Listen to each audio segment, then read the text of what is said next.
আষাঢ় মাসে রথযাত্রা থেকে শুরু করে উল্টো রথের মধ্যে যে শনিবার ও মঙ্গলবার পড়ে সেই দিনগুলোতে বিপত্তারিণী পুজো করা হয়ে থাকে।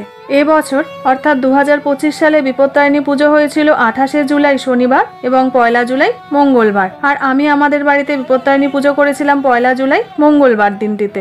নমস্কার বন্ধুরা, ড্রিম রিলিজের পক্ষ থেকে আপনাদের সবাইকে জানাই সাদর আমন্ত্রণ। চলুন তাহলে আমার বাড়িতে আমি কিভাবে বিপত্তারিণী পুজো করেছি সেই ভিডিওই আজকে আপনাদের সঙ্গে শেয়ার করছি।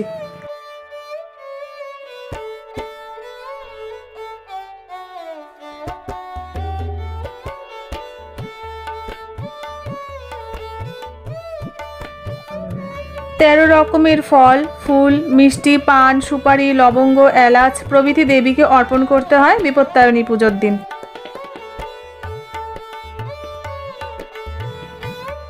বিপত্তারিণী পুজোর দিন কোনো প্রকার ঝগড়া, বিবাদ বা কটু কথা বলা উচিত নয়। বিশেষ করে নারীকে অপমান করা এবং তাদের সম্পর্কে কুরুচিকর মন্তব্য কিন্তু একেবারেই সেই দিন করা উচিত নয়।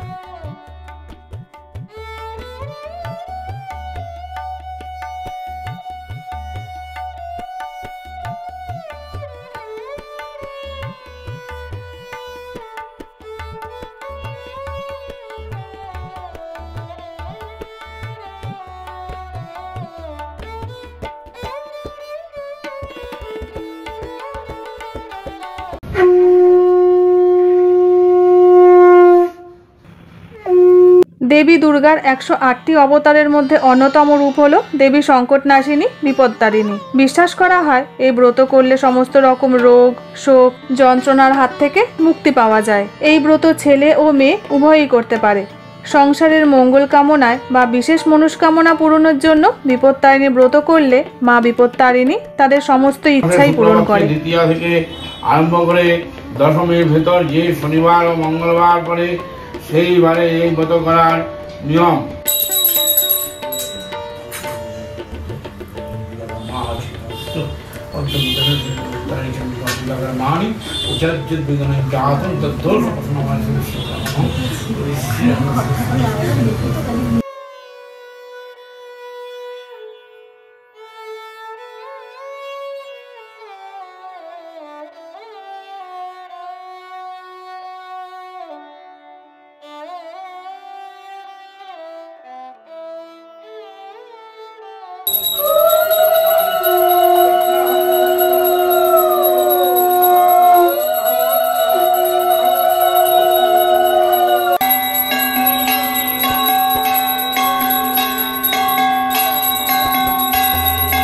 ভক্তি ও নিষ্ঠা ভরে বিপত্তারিণী পুজো করলে কোনো রকম বিপদই ধারে কাছে ঘেঁষতে পারে না।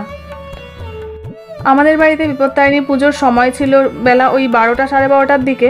আর যখন প্রায় 12:30 মতন বাজে তখনই এসছে আমাদের ঠাকুর মশাই। বাংলার লৌকিক দেবী হিসাবে পরিচিত মা বিপত্তারিণীকে অনেকেই দেবী দুর্গার কৌশিকী রূপেও স্মরণ করে থাকেন। পুরাণ মতে দেবী কালীর একটি বিশেষ রূপ হলো এই বিপত্তারিণী। শ্রী শ্রী বিপত্তারিণী চণ্ডিকা দেবী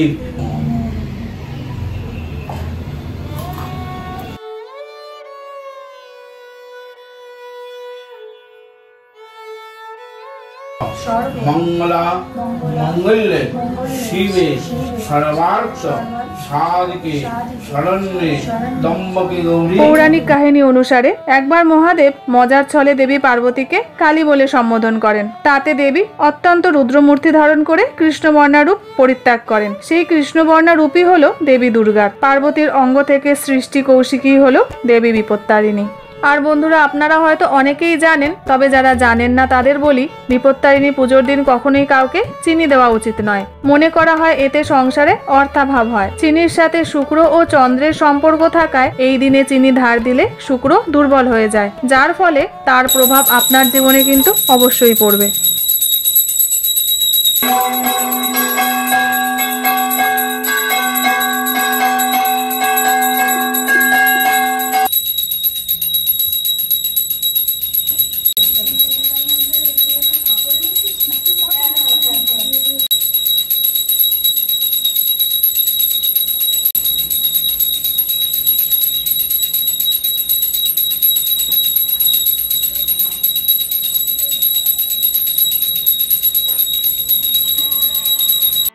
প্রসাদ হিসাবে 13টি লুচি ও 13 রকমের ফল খাওয়া হয় এই বিশেষ দিনে। বিপত্তারিণী পুজোয় 13 সংখ্যার বিশেষ গুরুত্ব রয়েছে। স্বামী ও সন্তানের মঙ্গল কামনায় 13টি গিট দেওয়া লাল তাগা রক্ষাসূতো নামে পরিচিত। মনে করা হয় ভক্তি ও বিশ্বাস সহকারে এই তাগা পড়লে সমস্ত বিপদ থেকে রক্ষা করেন মা বিপত্তারিণী। শাস্ত্র মতে এই 13টি গিটে দেবী দুর্গার 13 রকমের রূপ আছে। এছাড়াও এর সঙ্গে রয়েছে 13টি দুর্বা, যা বিশেষ আশীর্বাদ দান করে। দেবী ভগবতী বা দেবী কালী শুধু জবা ফুলেই তুষ্ট থাকেন, তাই মায়ের পুজোয় লাল জবা অতি আবশ্যক। লাল জবা দিয়ে পুষ্পাঞ্জলি দ্বারাই মায়ের পূজা সম্পন্ন হয়। আমার এই ভিডিওর মাধ্যমে যারা বিপত্তারিণী পুজো দেখলেন, আমি মা বিপত্তারিণীর কাছে কামনা করি তারা সবাই যেন সুস্থ থাকে, ভালো থাকে। এই কামনা নিয়েই আজকে আমি আমার এই ভিডিও শেষ করছি।